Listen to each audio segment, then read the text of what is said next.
নমস্কাৰ বন্ধু বান্ধৱীসকল আসাম হাব চেনেলটোত আপোনালোকক পুনৰ এবাৰ স্বাগতম জনাইছোঁ। আজিৰ এই ভিডিঅ'টোত আমি ডিছকাছ কৰিবলৈ লৈছোঁ APSCয়ে ওলোৱা পাব্লিক হেল্থ ইঞ্জিনিয়াৰিং ডিপাৰ্টমেণ্টৰ আণ্ডাৰত যিটো জুনিয়ৰ ইঞ্জিনিয়াৰ ভেকেঞ্চি উলিয়াইছে সেইটো বিষয়। এলিজিবিলিটি ক্ৰাইটেৰিয়া কি হ'ব, লাষ্ট ডেট কেতিয়া, কেনেকৈ এপ্লাই কৰিব লাগিব, সিলেকশ্যন প্ৰচিজাৰ কি, সকলোবোৰ আমি ডিছকাছ কৰিম এটা এটাকৈ। চ' কাইণ্ডলি ভিডিঅ'টো এণ্ডলৈকে চাব। যদি চেনেলটোত আপোনালোক নতুন হয় তেনেহলে চেনেলটো সাবস্ক্ৰাইব কৰি দিব আৰু আমাৰ টেলিগ্ৰাম চেনেলটো জয়েন কৰি ল'ব যাতে আপোনালোকে একো আপডেট মিছ নকৰে। সো বলক ভিডিঅ'টো আমি ষ্টাৰ্ট কৰোঁ।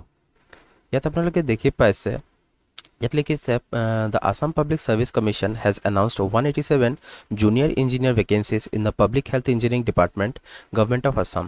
This is a great opportunity for diploma engineers to work in a key government department. এতিয়া ইয়াত আপোনালোকে দেখিছে পোষ্ট কি হয়, জুনিয়ৰ ইঞ্জিনিয়াৰ পোষ্ট হয়, সিভিল, মেকানিক্যাল, ইলেক্ট্ৰিক্যাল আৰু কেমিক্যালৰ কাৰণে ওলাইছে।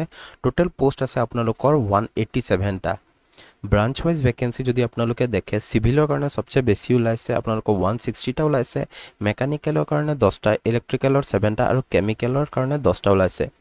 পে স্কেল আপোনালোকে দেখিয়ে পাইছে 14,000ৰ পৰা 70,000 লৈকে থাকিব আৰু লগতে গ্ৰেড পে থাকিব 8700ৰ। বহুত ভাল পোষ্ট হয় আৰু স্যালাৰি স্ট্ৰাকচাৰো বহুত ভাল আছে আৰু বেলেগ আপোনালোকে বেনিফিটছটো পাব ইয়াৰ লগতে।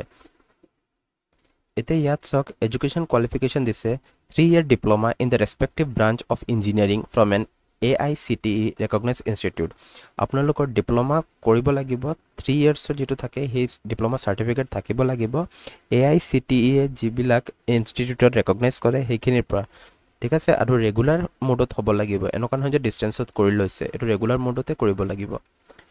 এজ ক্ৰাইটেৰিয়া কি দি আছে, জেনাৰেলৰ কাৰণে মিনিমাম 18 ইয়াৰ্ছৰ যিবিলাক আছে সিহঁতে এপ্লাই কৰিব পাৰিব আৰু ম্যাক্সিমাম 38 ইয়াৰ্ছ লৈকে এপ্লাই কৰিব পাৰিব। ST SC হলে আপুনি 5 ইয়াৰ্ছৰ ৰিলেক্সেশ্যন পাব, OBC MOBC হলে 3 বছৰ আৰু যদি আপোনালোকৰ ডিসেবিলিটি আছে কিবা তেনেহলে আপোনালোকে 10 বছৰ ৰিলেক্সেশ্যন পাব। এতিয়া 38 + 5 কৰিলে 43 ওলাই, এটো হ'ব আপোনালোকৰ ST SC কাৰণে 38 + 3 41 ইয়াৰ্ছ লৈকে পাৰিব OBC MOBC আৰু 38 + 10 48 ইয়াৰ্ছ লৈকে PWD পাৰিব। এতিয়া ৰেসিডেন্ট ক্ৰাইটেৰিয়া কি হ'ব, must be a permanent resident of Assam. আসামৰে মানুহ হ'ব লাগিব, এটো নহয় যে বেলেগ কোনোবা ষ্টেটৰ কিনি আহি পিনি আমাৰ আসামত এপ্লাই কৰি দিছে, এটো নহব। আসামৰ পাৰ্মানেন্ট ৰেসিডেন্ট হ'ব লাগিব আৰু লগতে PRC আপোনালোকে যেটো এডুকেশ্যনাল পাৰপাসৰ কাৰণে যেটো ওলোৱা থাকে হেটো আপোনালোকে দিব লাগিব, দেখাব লাগিব আৰু নহলে এমপ্লয়মেন্ট এক্সচেঞ্জ ৰেজিষ্ট্ৰেচন থাকিব লাগিব আপোনালোকৰ।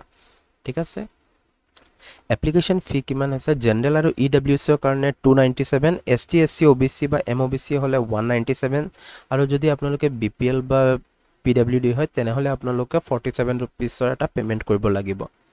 এপ্লাই কেনেকৈ কৰিব, প্ৰথমে আপোনালোকে অফিচিয়েল ৰিক্ৰুটমেন্ট পোৰ্টেল যেটো আছে APSCৰ, মই ডেসক্ৰিপচনত লিংক দি দিম আৰু লগতে টেলিগ্ৰাম চেনেলটোতো মই দি দিম। তাত আপোনালোকে যাব, গৈ পিনি তাত অনলাইন এপ্লিকেশন ফৰ্ম বুলি ওলাব, মই এই লিংকটো দি দিম, আপোনালোকে দেখিয়ে পাব ডেসক্ৰিপচনত, মই এনেকৈ পুৰা ক্লিয়াৰলি লিখি দিম।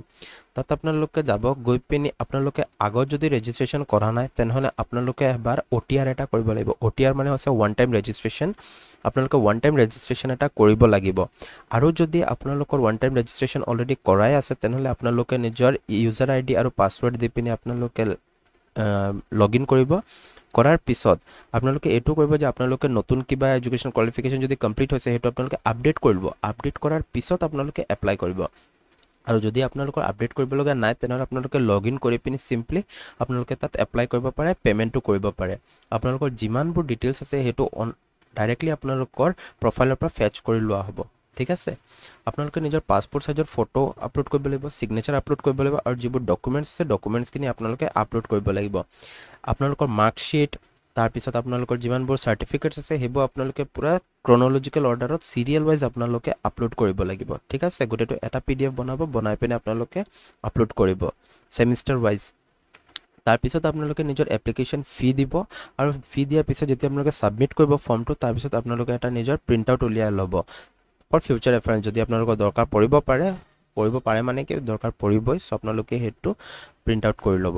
ঠিক আছে, এইখিনি একদম সৰু সৰুকৈ ভালকে বুজাই দিলো। যদি আপোনালোকৰ কিবা ডাউট থাকে আপোনালোকে কমেন্টত জনাব, মই ৰিপ্লাই কৰি দিম। আৰু চেনেলটোত নতুন থাকিলে চেনেলটো সাবস্ক্ৰাইব কৰি দিব আৰু আমাৰ টেলিগ্ৰাম চেনেলটো জয়েন কৰি ল'ব। আৰু এটা কথা ইয়াত মই কৈ দিছোঁ, আপোনালোকৰ যিটো থাকে স্মল ফেমিলি নৰ্মছ সেইটো আপোনালোকে আপলোড কৰিব লাগিব। সেইটোৰো লিংক লাগিলে মই ডেছক্ৰিপশ্যনত দি দিম। আপোনালোকে সেইটো ফিল আপ কৰিব, কৰি পিনে সেইটো স্কেন কৰিব লাগিব, কৰি তাৰপিছত আপোনালোকে আপলোড কৰিব লাগিব। ঠিক আছে, এইখিনি আছিলে আজিৰ ভিডিঅ'টোত। যদি আপোনালোকৰ কিবা ডাউট থাকে সুধিব কমেণ্ট ছেকশ্যনত, মই ৰিপ্লাই কৰি দিম। আৰু চেনেলটো ছাবস্ক্ৰাইব কৰি দিব, টেলিগ্ৰাম চেনেলটো জইন কৰি দিব। লগ পাম অতি সোনকালে আন এটা নতুন ভিডিঅ'ত। Thank U.